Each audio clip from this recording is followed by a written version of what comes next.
तो ये प्रसंग हम कहेंगे कि लक्ष्मण जी प्रश्न कर रहे हैं प्रभु श्री राम जी से कि जैसे आपके अंदर गुण है वो मुझे समझा कर आप कहिए कि वो गुण मेरे में आ जाए। लक्ष्मण जी प्रभु की तरह बनना चाह रहे हैं। तो पहले भगवान को स्मरण कर ले। भक्ति भक्त भगवंत गुरु चतुर नाम बपु एक, तिनके पद बंदन करो नासे विघ्न अनेक। सिए मांडवी उर्मिला श्रुति कीरति बरबाम, चारु सुवन चारु रतन तुलसी करत प्रणाम। भाषा तुलसीदास कृत कथा करो अनुसार, आसन लीजय हृदय महु आया हूँ पवन कुमार। मंगल भवन मंगल हारी, द्रबहु सुदशरथ अजीर बिहारी। अमंगल को हारने वाले, मंगलमय करने वाले प्रभु सुदशरथ अजीर बिहारी, दशरथ जी के आंगन में विहार करने वाले उनके पुत्र प्रभु श्री राम जी को मैं नमस्कार करती हूँ।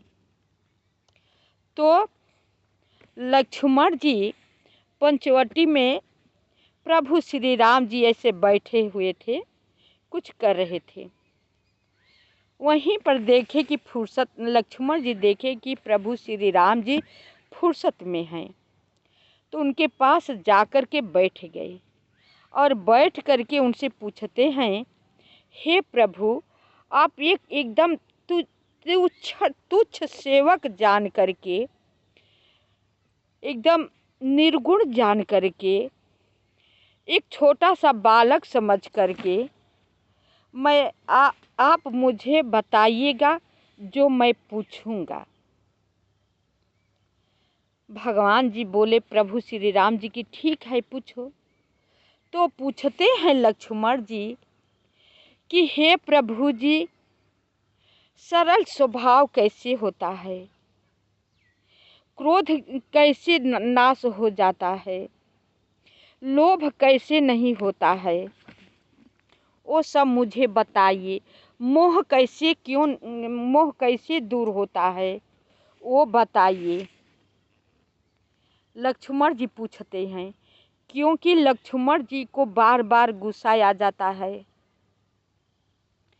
मेरा तेरा तो आ ही जाता है। तो वही अब राम जी शिक्षा दे रहे हैं लक्ष्मण जी को पंचवटी में। कहते हैं, हे लक्ष्मण, सब इंद्रियों के वश में करके जो मनुष्य सब कुछ को त्याग करके सब में भगवान रूपी को देखता है, उसी ज्ञान कहते हैं, उसी को ज्ञान कहते हैं। जो मनुष्य तेरा मेरा में फंसा रहता है वो अज्ञान उसे कहते हैं। वही माया का जंजाल है, वही माया ऐसी प्रेरित करती है कि वही पाप रूप में बन करके मनुष्य से पाप करवा देती है माया। उसी माया के चक्कर में मनुष्य फंस करके अपना जन्मों जन्म के कर्म जो है बिगाड़ देता है। और जिसके अंदर तेरा या मेरा नाश हो गया ना, जिसके अंदर मोह ममता नाश हो गया ना, लोभ नहीं रह गया ना, सारा इंद्रियों को अपने बस में कर लिए, क्या राजा क्या रंग सबको बराबर देख रहा है, उसे कुछ से मतलब है नहीं, जो है सो प्रभु है या प्रभु के समान है। वही समझिए कि ज्ञानवान मनुष्य है और वही मनुष्य धर्म के पथ पर चलता है। वही मनुष्य जो है धर्म पथ पर चल के आकुबुद्धि से बच सकता है।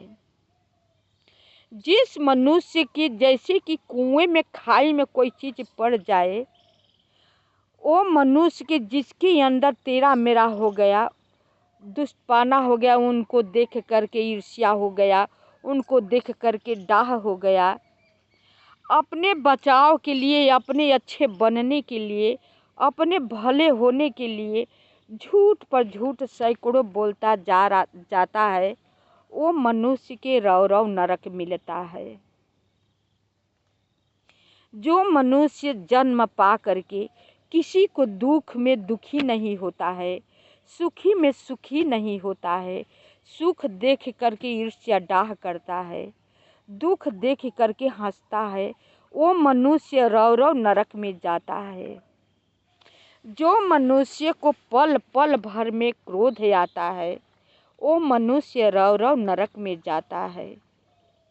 हे लक्ष्मण, क्रोध, लोभ, मोह ये तीनों नरक के गाढ़ है। जिस मनुष्य के पास ये है ना, वो मान लीजिए कि नरक के गामी है, उस पर माया बहुत प्रेरित कर रखी है। जो मनुष्य जैसे दुख में सम है, जैसे उसके पास बहुत खुशियाँ हैं फिर भी सम है, वही मनुष्य महान है। हे लक्ष्मण, नित्याध्यात्मा में स्थित तथा तत्व ज्ञान के अर्थ गीता अध्याय में भी दिया गया है कि मनुष्य को स्थिर रहना चाहिए। मनुष्य को सोच विचार करके कोई कार्य करना चाहिए, सोच विचार करके वचन बोलना चाहिए। ऐसा कटु वचन नहीं बोल देना चाहिए कि ताकि उसे आत्मा को आघात पहुँचे। जिस मनुष्य को आत्मा को आघात पहुँचता है ना, अंदर से कमज़ोर पड़ करके हाय करता है ना लक्ष्मण, तो उसकी हाय कभी कभी विफल नहीं होती है, उसकी हाय मनुष्य पर पड़ जाती है। वही मनुष्य नाना प्रकार के कष्टों से ग्रसित रहता है, उसे कोई न किसी रूप में वो हाय जो है कष्ट देता रहता है। हे लक्ष्मण, हमेशा किसी को तुम सुख नहीं पहुंचा सकते हो, तो दुख पहुंचाने के कष्ट कभी मत कीजिएगा। किसी आत्मा को सही है तो उसे सही कहो, उसे झूठ आरोप मत लगाना। नहीं तो अंदर से वो तो कमज़ोर है, तुम झूठ बोल दिए तो वो तो अवाक रह जाएगा, लेकिन अंदर से जो उसकी हाय निकलेगी ना, तो उससे कोई बच नहीं सकता है। हाय बहुत ज़बरदस्त चीज़ है लक्ष्मण, इससे हमेशा हर मनुष्य को बचना चाहिए। तुम किसी को सुख नहीं पहुंचा सकते हो, तो दुख देने के अधिकार तुम्हें कहीं पे नहीं है। सही वचन नहीं बोल सकते हो तो कटु वचन बोलने के प्रयास मत करो। ये सब माया का खेल है। माया तो पाप ही पाप करवाता है। उसी माया में मनुष्य उलझ करके अपना जन्म जन्म का कर्म जो है बिगाड़ लेता है। उसी मनुष्य को 84 लाख योनि को भ्रमण करना पड़ता है। गीध, कौवे, सुअर, कुत्ता, बिल्ली, बाघ, सिंह सबको जन्म लेना पड़ता। 84 लाख योनि को भ्रमण करते करते थोड़ा सा उसके पास पुण्य रहता है, तो वही पुण्य से मनुष्य जन्म पाता है। तो वो इसलिए प्रभु श्री राम जी इतना दयालु हैं कि उसे मनुष्य को जन्म देते हैं कि जाओ अभी से थोड़ा बाकी तुम्हारा बिगड़ा हुआ जो है सो जा करके मनुष्य रूप में तुम अपना गलती को सुधार लो, अपना बिगड़ा हुआ बना लो।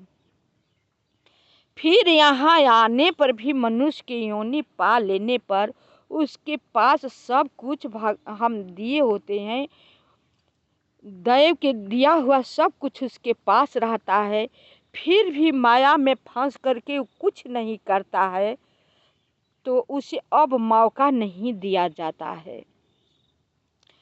उसे एक ही बार बस मौका उसे सुधार अपने करने के लिए, पापों के प्रायश्चित करने के लिए दिया जाता है। अब नहीं सुधरा तो कभी नहीं सुधरेगा। लाखों लाखों बरस उसे पिशाच की योनि में पड़ना पड़ता है, भोगना पड़ता है।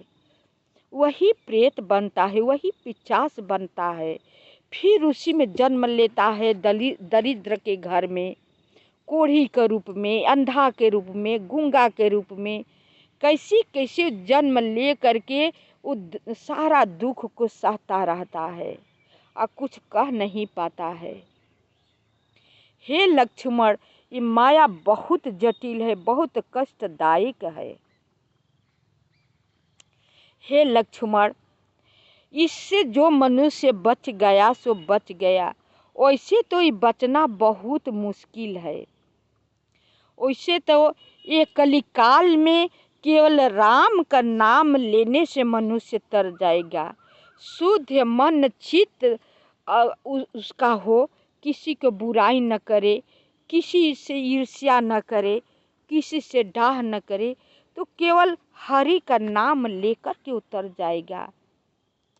जब कलयुग आया ना, उसका समय आया ना, तब परीक्षित उसे रहने नहीं दिया। परीक्षित बोला कि तुम मेरे राज्य में नहीं रह सकते हो। तो तब कलयुग बोला कि आप मेरे में केवल अवगुण ही दिखाई देता है, गुण नहीं दिखाई देता है, मेरे में गुण भी है। तो परीक्षित राजा बोले कि क्या तुम्हारे अंदर गुण है? सारा अवगुण अवगुण तो भरा है। तो बोले कलयुग की मेरे में ये गुण है कि मेरे युग में मनुष्य केवल राम राम 24 घंटा कहे ना, तो राम का नाम ले करके वो नौका पार हो जाएगा, उसका बेड़ा पार हो जाएगा। जो कि त्रेता युग में, द्वापर में बहुत घोर कितना कितना हजारों साल तपस्या करने के बाद प्रभु मिलते हैं या नहीं मिलते हैं, कोई गारंटी नहीं है। लेकिन कलयुग में केवल राम या धारा, केवल राम का नाम लेने से मनुष्य तर जाएगा, लेकिन वो भी शुद्ध मन से ले तब। ये नहीं है कि किसी की ईर्ष्या करे, डाह करे, बैर भाव रखले रहे, राम राम जपते रहे, तो नहीं पार होगा। शुद्ध मन चित्त से सबका उपकार जे ही तुम्हारे पास है, उपकार करते हुए, सबके विषय में भलाई की भावना रखते हुए, अपना घर गृहस्थी में रहते हुए, सबको देखते हुए राम का भजन करेगा ना, तो उसका अन्याय से ही बेड़ा पार हो जाएगा। कलयुग में इतना जबरदस्त गुण है कलयुग का। तो यही प्रभु श्री राम जी लक्ष्मण जी को समझाते हैं। लक्ष्मण जी चुपचाप समझते हैं। तो क्या किया जाए, सब तेरा मेरा तो लगा ही लगा है, ये तो छूटने वाला है नहीं। हम तो नहीं देखते हैं कि छूट जाएगा, अन्य से ही कहा जाए कि मेरा है तेरा है, अहम है। प्रभु श्री राम जी कहते हैं कि जहाँ मनुष्य के अहम हो गए कि हम हैं, वहाँ पर मैं नहीं रहता हूँ। रह लो तुम भी भाई। जहाँ पे मनुष्य ये कहता है कि जो है से प्रभु श्री राम जी हैं, वहाँ पर मैं निवास करता हूँ। शेष भाग अगले वीडियो में। आप सबको कथा अच्छा लगे तो लाइक सब्सक्राइब अवश्य कीजिएगा, कमेंट कीजिएगा, क्योंकि आप सबका लाइक सब्सक्राइब मुझे सहारा देता है, हिम्मत देता है, उमंग होता है, कहने का कथा मन करता है।